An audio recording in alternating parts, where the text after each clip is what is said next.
ลมพายุมาเนาะมาเรื่องนี้มันจะทะลุลงบ้านแทบวันนี้นะแม่ทะลุเลยทีละ ลมพายุมาลมพายุเข้าจังหวัดหลวงพระบางนะโยมพ่อโยมแม่ซึ่งตอนนี้เปียกเบิดตรงไหมข้าวของมุนซะแอดแลดพังจิบหายโอ้ยทิชชู่ครับเปียกเบิดตรงไหมก็จะมาจากฝนหยุดเนาะฝนหยุดก็เลยพากันมาเก็บเอาลงมาพอขนาดอยู่ในกุฏินะนี่นะกุฏิชั้นสองนะนี่ฝนยังเข้าได้เลยโอ้อันตรายอันตรายฝน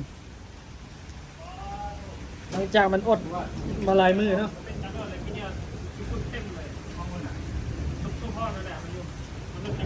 อยู่นี่กันขี้ฝุ่นอยู่บึนเต็มเลยขี้ฝุ่นโอ้ยฝนเอาไปเนี่ยอันนี้นะคือได้แบบนี้รู้ได้ขนาดเนี่ยโซลาเซลล์มันยังมาตับโซลาร์เซลล์เอ่อว่า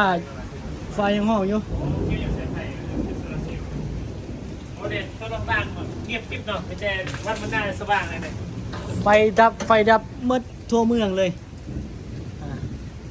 แต่ว่าในวัดเพิ่นมีไฟโซลาร์เซลล์